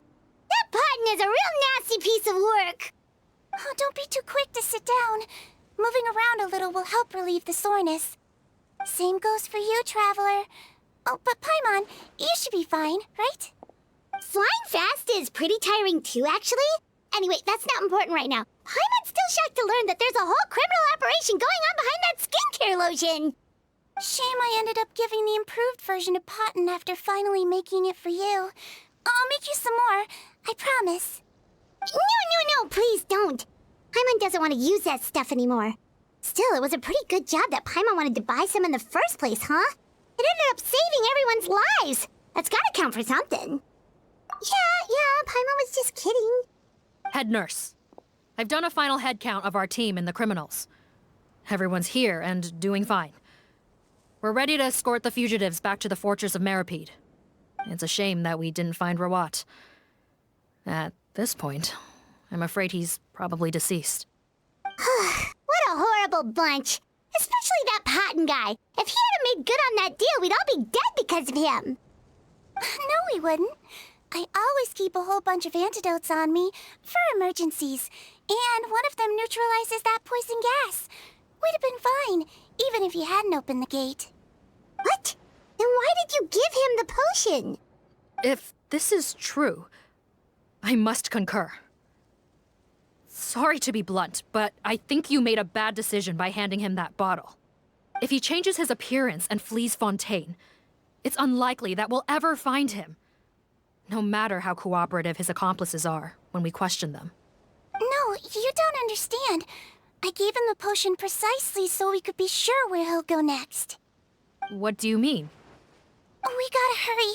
She won't last much longer. Don't move a muscle. I might be short, but I pack a mean punch. Captain, you're just in time. While I was lying in wait, I spotted this crook snooping around, trying to find a way in. So I detained him. Oh, his face. Are you... Potten? So this is where you were heading, huh? What? This is how Potten looked before his face was marred. His current appearance matches the mugshot on his arrest warrant. I see. Wait, so what's going on? Wasn't the whole point of the potion to disguise himself and escape Fontaine? Why would he change back to his original face and run right into our trap? Enough of this nonsense. Let me in. You better pipe down. There's an old lady in there who's very sick. No way are we letting a crook like you inside. To heck with it. Listen to me. I'm Rawat. That's my mother in there. He's gotta be lying, right? Rawat was a victim in all this. He was forced into it against his will. How can he and this monster be the same person? Forced against his will? That's the funniest thing I've heard all day. Back when I was being coerced, everyone thought I was colluding of my own free will. And then when I actually became a criminal in my own right, you all suddenly thought I must be under duress. Amazing what a difference a handsome face makes. Save us the speech. Explain yourself. You want an explanation? Fine. I'll tell it how it is. When I was just potting, the whole world treated me with contempt. Ew. What do you want? Get away from me. Women despise me. Collaborate? You don't look like much of a researcher to me. My peers scorned me. Mr. Parton, was it? I'm most interested in your research. Consider my offer carefully. I doubt you'll find other investment opportunities. Only villains would work with me. You want out of the game? Forget about it. Turns out, I slipped up a little. Left your picture with some Marechaussee Phantom officers. Easy mistake to make. Now they've listed you as an accomplice and drawn up an arrest warrant. So I suggest you put any thoughts of running away to rest.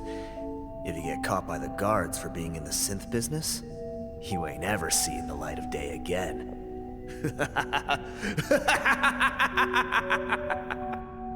There was no way out for me. Until I could stop being Potton. Mr. Rawat, I have something I'd like to tell you. I became popular with women. This new potion you developed is fascinating. Genius, in fact. Would you consider working with me? I'd be happy to sign a licensing agreement. My peers looked up to me. I'm very interested in your research, sir. You must no doubt have offers from countless investors, so far be it for me to ask for a full collaboration, per se. I merely wanted to express my interest. No pressure at all, naturally. And the villains even began to fear me. Becoming Rawat showed me what a superficial world we live in. But I did not hold a grudge. After all, this superficiality could be made to work in my favor. Or so I thought. But alas, the world seemed bent on finding a reason to make me despise it. Mother, I'm back. How are you doing? Who are you? I bought the best medicine Mora could buy, but nothing would cure her illness. In the end, I hoped she'd at least be able to see her son one last time before she passed, but when everyone else rejected me, the only person who cared about me was my mother. Then, when I became a rising star in the Fontaine Research Institute, I was unrecognizable to her. I have to let her see me again.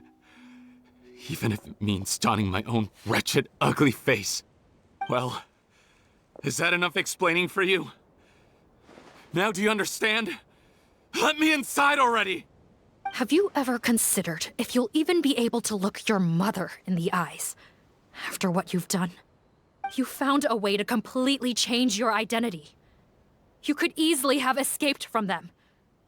But no, you chose to keep working with them.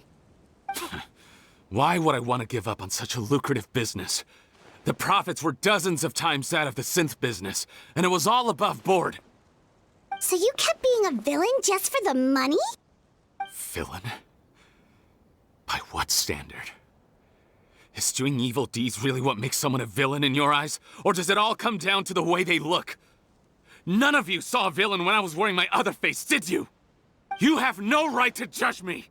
You're all just fake people living in a hypocritical world! I regret nothing! My mother would understand! You're a villain to the core! But especially that tongue! Honestly, I don't see a villain when I look at your current face either. Don't humor me. You don't seem surprised by my confession in the least. How long have you known the truth? I didn't know anything for sure until you chose to take that potion bottle and spare our lives. But if you're asking when I started suspecting you, it was the first time you came to see me at the infirmary. I had to confirm my suspicions. That's why I chose to join this investigation. Are you kidding me? A young, promising researcher and a wretched criminal? What on earth gave you the idea that they could be one and the same person? Well, there were no visual clues. This potion's face-changing effects are very powerful. Even as a Melazine, I couldn't see through the disguise. But I believe I understand humanity a little better than most of my kind. Humans have certain fundamental qualities that do not change with their appearance. Fundamental qualities, huh? So you think you're the one who's seen through me, do you? Most people probably don't know this, but I think I can guess what your deal is. Melazine constitutions are very close to that of water, so it stands to reason that the potion should work on them too. You use it yourself, didn't you? That's why you have a human appearance. Sigewinne? Yes, you're right. I'll bet it was back in the days when Melazines were discriminated against because of their appearance. It was either carry on living in the gutters as part of an alien race cast out by humanity, or become the head nurse of the fortress of Meripede, revered by all. Not a hard choice to make. It's a no-brainer. So you see, you and I were the same. And I'm the one who saw through you! That's not important right now. You came here to see your mother, didn't you? Well, I can grant you your wish. Huh? Head nurse, I'm not sure that's a good idea in his current state. Don't worry. Back in the warehouse when I traded the potion for our lives, I was doing it to test him. He was willing to risk sacrificing his only chance of escaping capture by opening the gate in exchange for the potion. Also, he could see his mother again. If nothing else, his concern for his mother is genuine. I see. So before you arrest him, please allow him to see his mother one last time. The Traveler and I will accompany him. You have nothing to worry about. All right. I understand. Mom? It's me, Potton, your son. You recognize me now, don't you? Mom, what's wrong? I'm sorry, but I have some bad news. I examined your mother last time we were here, and it appears that due to her prolonged fever, she's lost her eyesight. What? Your appearance no longer has any bearing on her ability to recognize you. But there are always other ways to remind our loved ones who we are. Wouldn't you say? No, it can't be. Please, Mom, open your eyes. It's me, your son, Potton. If you really can't see my face, then here, take my hand. Tell me you feel your son's hand. I've done so much to get to this point. Please, you have to recognize me.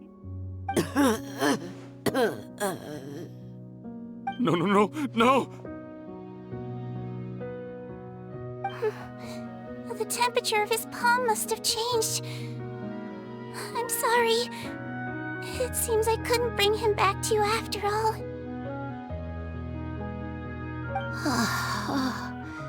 It's you.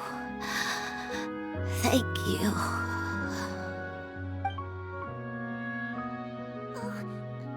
Of course. Mom, why will you answer her and not me? Why? No more questions, Potton. She's gone. Mom?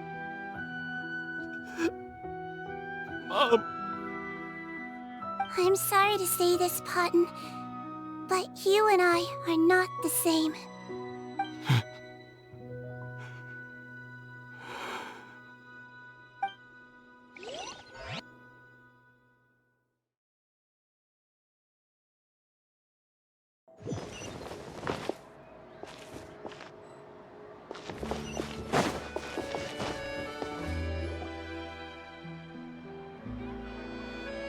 The wait is over, everyone! The sale of our new skincare product, Romaritime Essence, will now begin. Another skincare promotion! And it's selling as fast as last time. Wonder what people would think if they knew what was in the last batch. Oh, Sigewinne's here too! Hey, Sigewinne!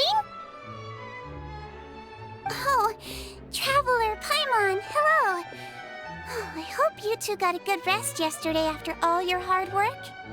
Of course! Nurse's orders, right? Anyway, are you here to take notes for your next article? Actually, I'm mostly here to help Officer Morgan wrap up yesterday's case. Ah, that reminds Paimon. That stuff sold like crazy, didn't it? Is it gonna cause huge problems? Nope, there's nothing to worry about. Unless modified, Butterfly Dew is an excellent skincare product that's completely safe to use. Besides, officers have already retrieved all Butterfly Dew purchased on the market. Now it's just a matter of disposal. After consulting Monsieur Nervulette, I came up with a way to neutralize any harmful effects, so it'll evaporate naturally without polluting water or soil. Wow, it's Sigewinne to the rescue again! Thank you for serving as our consultant, head nurse. All the butterfly dew we recovered has been disposed of, according to your instructions. Great! Good job, everyone! Also, you mentioned you wanted a copy of Rawat's interrogation records. Well, technically, Potten's records. Anyway, I have them with me. Here. After he saw his mother for the last time, it was like all his mental defenses came crashing down. He put up no resistance during the interrogation, and answered all our questions. We learned a lot. Apparently, the formula was something he discovered by chance while helping the criminal gang produce synth. Later, he came up with the idea to dilute it and use the resulting substance as a skincare product. Their supplier was Vache, but you could also argue that they were the ones doing him a favor. His operation helped Vache's gang dispose of an enormous amount of evidence. It made for a seamless collaboration. One man's trash was another man's treasure, and there were no loose ends. It's no wonder we never noticed what Potten's gang was up to. Vache again, huh? Is there still no end to the harm he caused? Make no mistake. The crimes of Vache and his accomplices will come to an end. It's only a matter of time. Since the flood cut off their supply of primordial seawater, they've been forced to resort to riskier methods, like using their private reserve to attack people on the street. Naturally, those attempts all ended in failure. After receiving numerous reports, we were able to zero in on the gang and eventually round them up. That sounds more like it. Based on what he told us in his confession, we pretty much had him backed into a corner, even though he made a point of distancing himself from the gang while disguised as Rawat. He tried to throw us off his tail by reporting his accomplices, giving him enough time to transform back into Potten and see his mother one last time. But there was one thing he hadn't anticipated. Even though Potten had been missing for a long time, we were very much still on the lookout for him. So the moment he appeared in public after changing back to his original appearance, we caught him. So he tried this once before, huh? Guess he really did want his mother to see him again. But in the end... Looking at the interrogation records, it seems like he spent the first sum of money he earned as Rawat on his mother's treatment.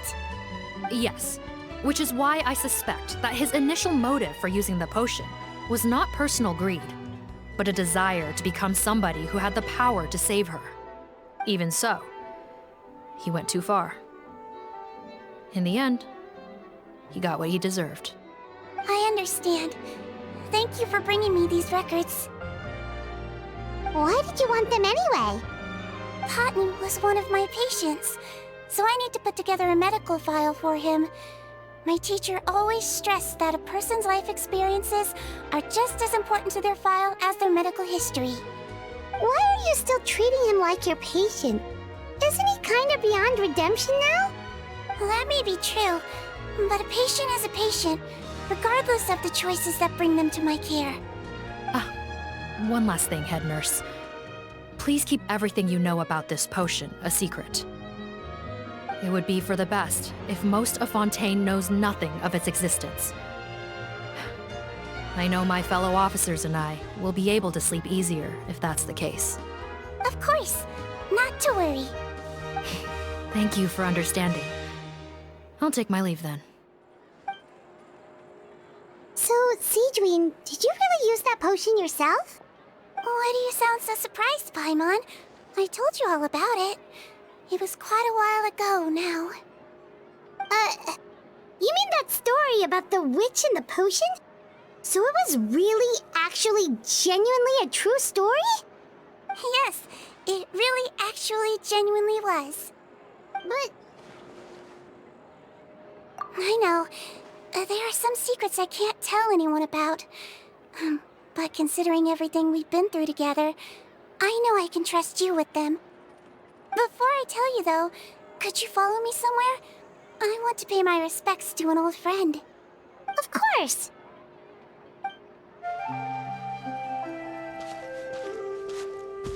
Oh, Neuvillette and Risley, they're here too!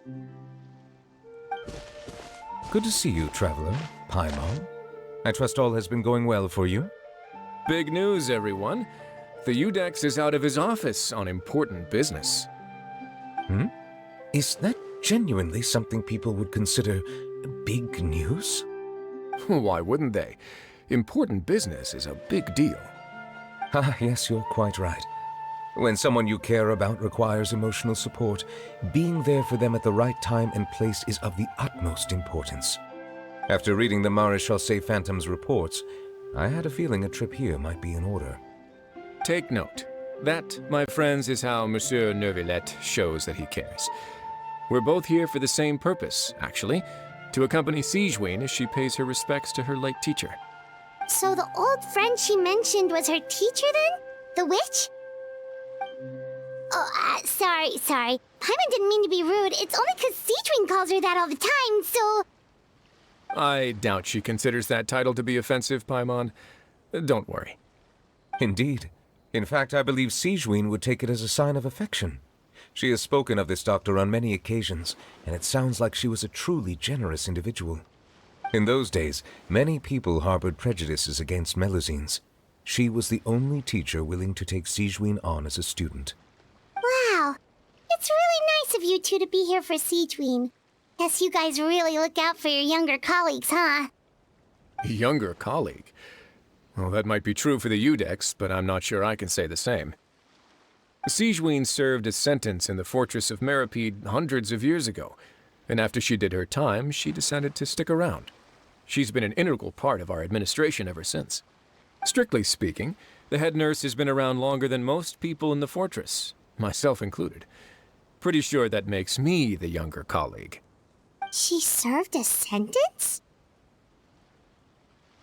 Yes. Long before I became Udex, there was an ancient law in Fontaine that prohibited any attempt to transform another species into a human. Initially, I and most researchers believed this law to have been imposed due to ethical concerns. But now, it seems more likely that the law was nothing more than an insurance policy, a way for Egeria to ensure that her people would remain insulated from the truth, thus enabling them to lead more straightforward, happier lives. Ignorance is bliss, as they say. Sigewinne had her reasons for choosing to obtain a human form, but the act was nonetheless in clear violation of the law.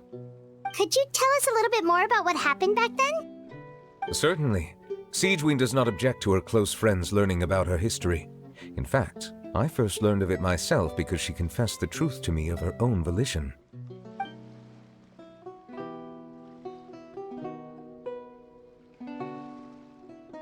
Even with their daughter so ill, they kicked you out?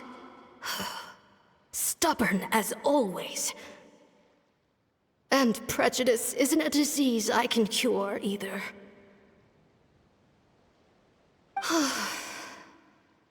Shame that I don't have the energy to get over there. You're laughable, you old witch. You want to save everyone in Fontaine, but you can't even save the patient before you. Master, what are you...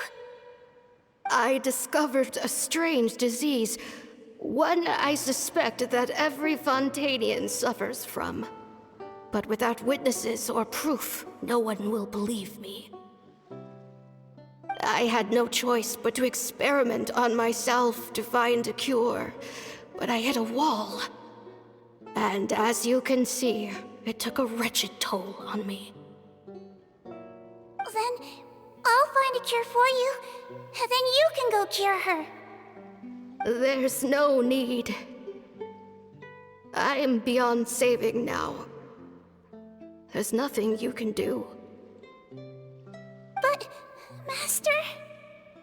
As I said before, a doctor's duty is to treat whatever ailments they can. I know, but they don't trust me at all.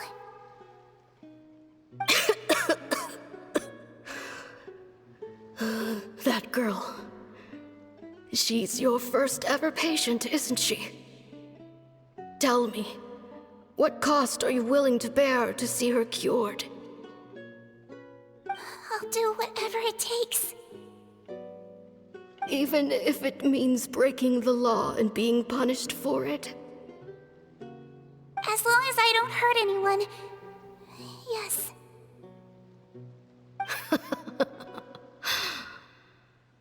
Spoken like a true student of mine. Then I shall make one more final gamble. And see my experiment through to its end. Leave me for now, and come back in 2 hours. If I am able to work this miracle, then I will have found a way to save all Fontanians, and I shall be able to help you treat that girl. If not, then it means there is one more disease in this world that I cannot treat. In that case, do not come looking for me. I will leave you a parting gift. An accidental discovery happened upon through my study of this strange disease. It has little use, but it will at least help you cure this one patient you can reach.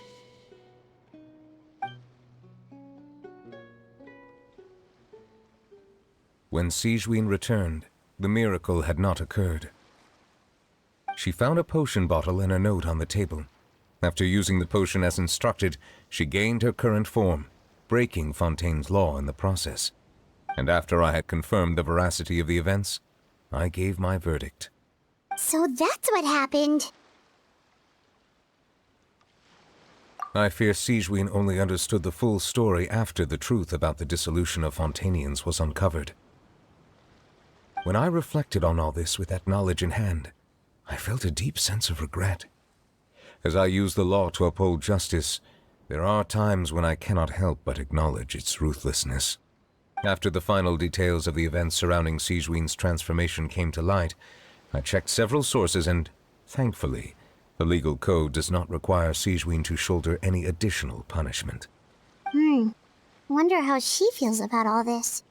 Since she invited you here, I imagine she intends to speak of these matters with you, no?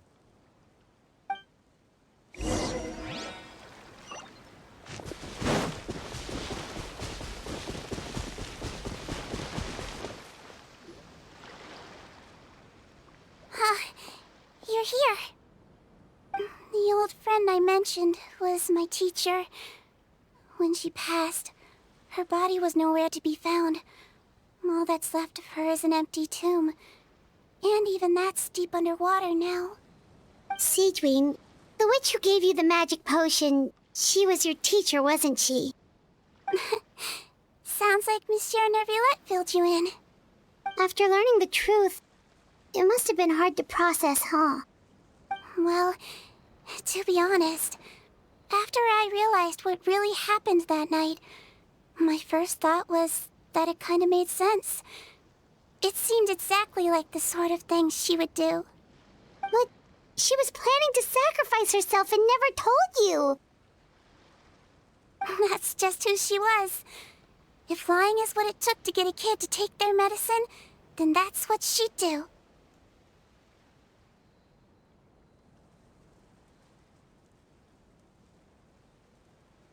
All right, but why did you turn yourself in? I broke the law, simple as that. My teacher made her choice, and I made mine. True. It's just the way Patton framed it when he was asking you all those questions, it made Paimon really mad. You're not like him at all, and everything Neverlet said confirms that. And yet, you were still convicted and thrown in prison. It just feels so unfair. Unfair? I happen to think just the opposite. If I hadn't served that time, I'm not sure I would have been able to stay strong when he was questioning me. What makes you say that? I knew you'd be curious. Let me tell you a story. The verdict came down. This Melusine is guilty. The Iudex defended the authority of Fontaine law, but he did not confiscate the Melusine's medical kit. And so, the Fortress of Meripede gained a new little doctor. She still wore her hood and raincoat, even though it never rained in the fortress. Perhaps thanks to her human appearance, no one refused her treatment. She treated more and more patients, and her sentence grew ever shorter. Finally, the people of the fortress could not live without her, and though her sentence ended, she did not leave them either. Then one day, she received an invitation from the outside world. The location seemed familiar, and when she arrived, an old lady was waiting for her. She saw right through the Melusine's disguise, but didn't reveal it. Instead, she asked a question. Tell me, why do you think you gained the respect of so many people, despite being a Melusine? Because I look like a human? It's been 50 years, Sigewinne, and you haven't aged a day. I think everyone knows you are not human. I finally found you, after all these years. I still remember, you know. It was you who saved me that night. But how? I was no longer a Melusine by then. Does it really matter if you're human or Melusine? I remember the warmth of your palm. It's quite unmistakable. And you know what? It hasn't changed one bit. You don't have to hide anymore, Sigewinne. These days, everyone wants to make friends with Melusines. And I think that it's all because of you. I'm sorry I couldn't say this until now, but thank you, Dr. Melusine. Now that's an ending Paimon can get behind. After hearing everything Paten said, I wanted to tell him that it didn't matter who he looked like on the outside. But it was too late. The warmth in his palm had already disappeared. I tried to treat him, but the roots of his problem had nothing to do with his face. I understand. Thanks, you two. I appreciate you being here for me while I talk this through. Oh, it's nothing. Our pleasure. Oh, there's one more reason I invited you here. It's about time I finally give you what I promised. In order to restore the appearances of the face-swapping victims, the Marechaussee Phantom gave me special permission to make a few bottles of that potion. And I made one extra just for you two. We don't need it though. Shouldn't we destroy it? Well, even if you chose to destroy it, I still thought I should give it to you first. You two did so much for me. How could I break my promise? Well, fair enough, but anyway, Paimon's definitely not interested in this stuff anymore. Still, if this is the very last bottle in all of Teyvat, getting rid of it would feel like kind of a waste. Maybe we can give it a special meaning somehow. Oh, Paimon's got it! Melusine physiology wasn't affected by the Great Flood, right? So that means the potion should have a permanent effect on you. In that case, what do you say, Sigewinne? Ever thought about transforming back to the way you used to look? After all, from a Melazine point of view, Paimon bets Melazines look the cutest of all! Paimon, after everything, do you really think it matters whether I'm Melazine or a human? Well... What was Paimon thinking? You made up your mind a long time ago!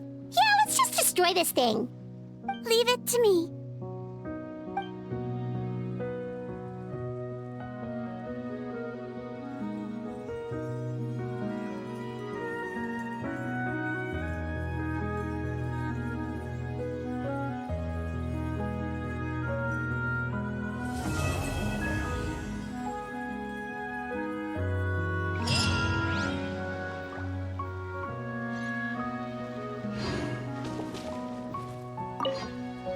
I'd like to stay here with my teacher for a little longer.